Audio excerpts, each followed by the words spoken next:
All right, we have breaking news just in. President Trump is going to tell his former White House counsel, Don McGahn, to defy a subpoena from Congress and skip tomorrow's hearing. McGahn was a key figure in the Mueller report. With me now for more on this is NBC News Chief White House correspondent Hallie Jackson. Back with me just moments after we last spoke, NBC News Justice correspondent Pete Williams. Hallie, let's start with you. What's the latest on this? I'll let Pete go through the legal piece of it, Allie, the idea that the White House and the Department of Justice is invoking immunity, essentially, directing Don McGahn not to appear in front of the House Judiciary Committee. But let me go with the political here and read you a bit of the statement from the White House. This was sent simultaneously from the press secretary as the DOJ sending its opinion, its legal opinion, essentially, on why they believe they have a leg to stand on, in essence.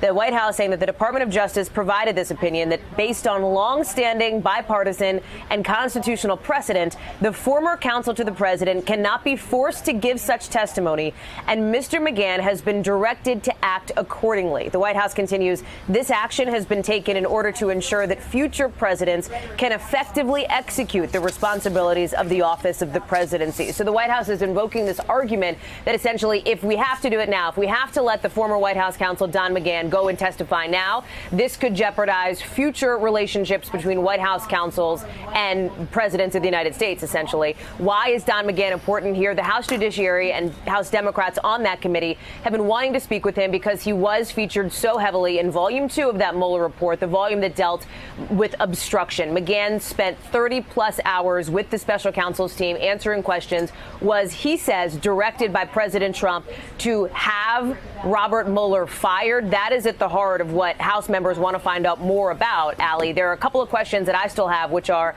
what will the House Judiciary Committee do now? I think that's where we're waiting to hear at this point. The ball's in their court. Will they hold this empty chair hearing, kind of like what we saw a couple of weeks ago, or will they move on, and will this legal fight continue to escalate?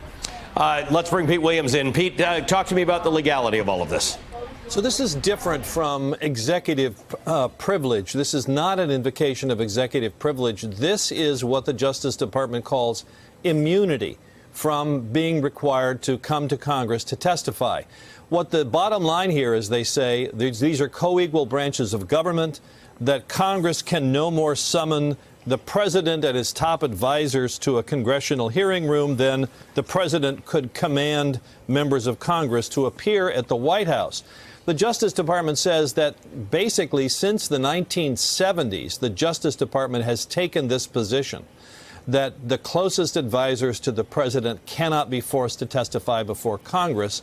It says this was first enunciated as a policy by William Rehnquist when he was then a Justice Department official before he went on to become the Chief Justice of the Supreme Court.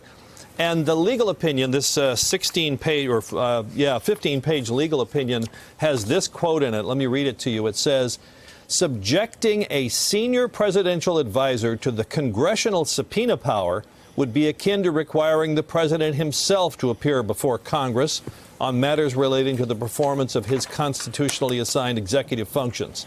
Who said that? Janet Reno. This says, is Janet Reno first said that in explaining why the Clinton administration would not make someone available to Congress. And the Justice Department in this memorandum says this is a position that Justice has taken under both Republican and Democratic administrations, under the Clinton and Obama administration, and also under the George Bush administration.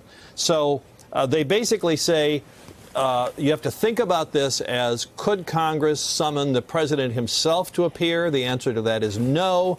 And by analogy, they say the opinion of the Justice Department has consistently been since 1970 that applies to the president's senior advisors as well. I guess there's some question here about whether what McGahn was talking about was part of the president's constitutionally assigned duties or not. That may be one place where the House may push back on this. But the answer is, if, this is the White House position. This is now the Justice Department's position. This is the executive branch's position. So if Congress wants to fight this, they're going to have to go to court. This opinion of the Justice Department is an executive branch opinion. It's the internal view of the government. And though it's been consistent from Republicans and Democrats, according to this memo, it's still untested in court. although the memo makes some reference to the Supreme Court nodding its head in the direction of this, but it does leave some room if the House wants to go to court and fight this. Thank you. That was very clear. That was a lot of detail, and I appreciate that, Pete. And thanks, Hallie, as well. Good to see you twice in the show. Hallie Jackson. Hey there, I'm Chris Hayes from MSNBC. Thanks for watching MSNBC on YouTube. If you want to keep up to date with the videos we're putting out, you can click subscribe just below me, or click over on this list to see lots of other great videos.